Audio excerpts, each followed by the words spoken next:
The Book of Esther. It's one of the more exciting and curious books in the Bible. The story is set over 100 years after the Babylonian exile of the Israelites from their land.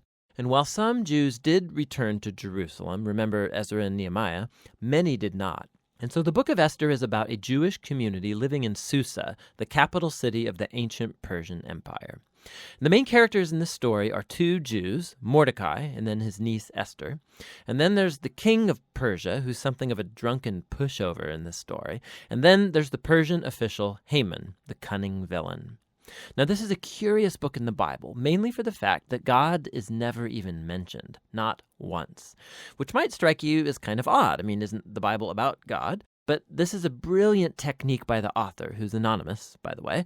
It's an invitation to read this story looking for God's activity, and there are signs of it everywhere. The story is full of very odd, quote, coincidences and ironic reversals, and it all forces you to see God's purpose at work, but behind the scenes. Let's just dive into the story.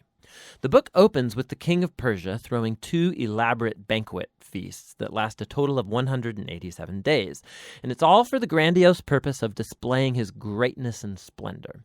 On the last day of the banquet feast, he's really drunk, and he demands that his wife, Queen Vashti, appear at the party to show off her beauty.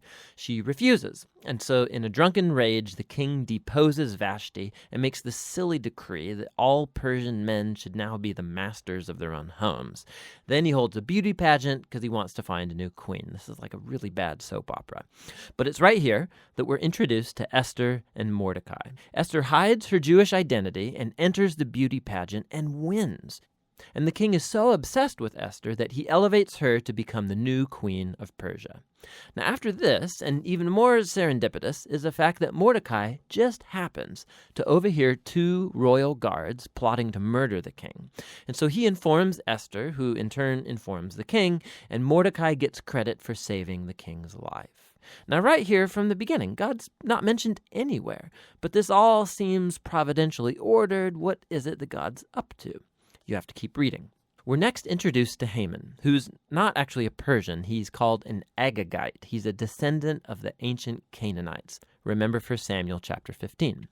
The king elevates Haman to the highest position in the kingdom, and he demands that everybody kneel before Haman. Well, when Mordecai sees Haman, he refuses to kneel, which of course fills Haman with rage. And when he finds out that Mordecai's Jewish, Haman successfully persuades the king to enact this crazy decree to destroy all of the Jewish people.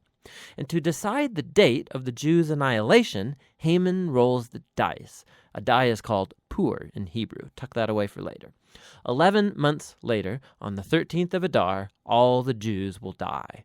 Haman and the king then have a drinking banquet to celebrate their really horrible decision.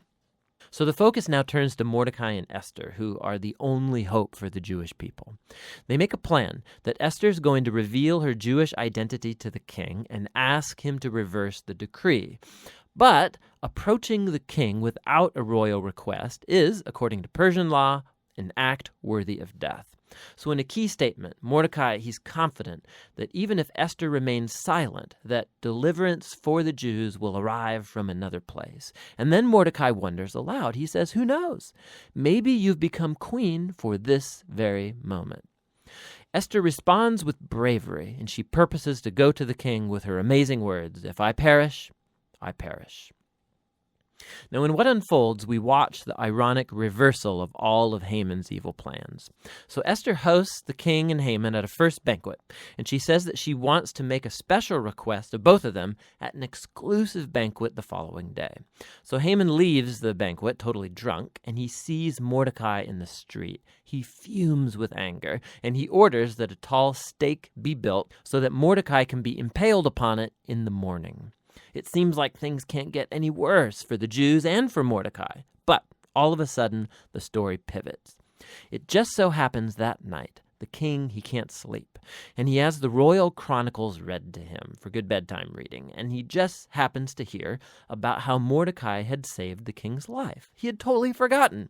So in the morning, Haman enters to request Mordecai's execution, and the king in that moment orders Haman to honor Mordecai publicly for saving his life. So now Haman has to lead Mordecai around the city on a royal horse, telling everyone to praise him.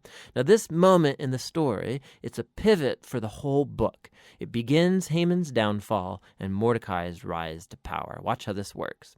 The day after is Esther's second banquet. So the king and Haman arrive, and Esther informs the king that first of all, she's Jewish, and second, that Haman has enacted a decree to murder her and to murder Mordecai, who saved his life, and to murder all of the Jews.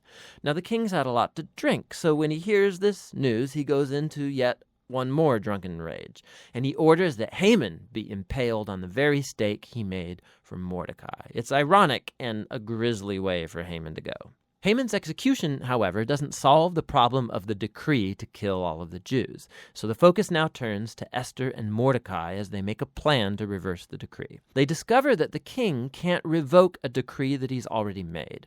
So instead, the king commissions Mordecai to issue a counter-decree. On the appointed day that all of the Jews were supposed to be killed, the 13th of Adar, now the Jews are ordered to defend themselves and to destroy any who plotted to kill them. Then Mordecai, Esther, and Jews everywhere hold banquets and feasts to celebrate this new decree, and Mordecai is elevated to a seat beside the king.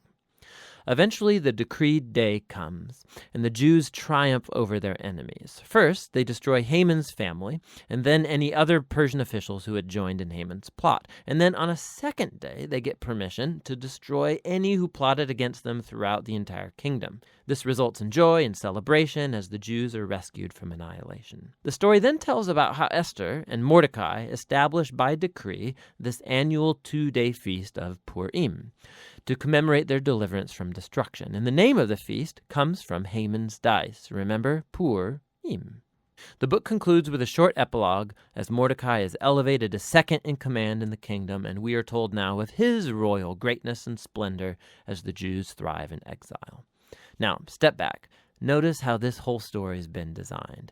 The story was full of moments of ironic reversal, but we can now see the whole story is structured as an ironic reversal, right down to the details.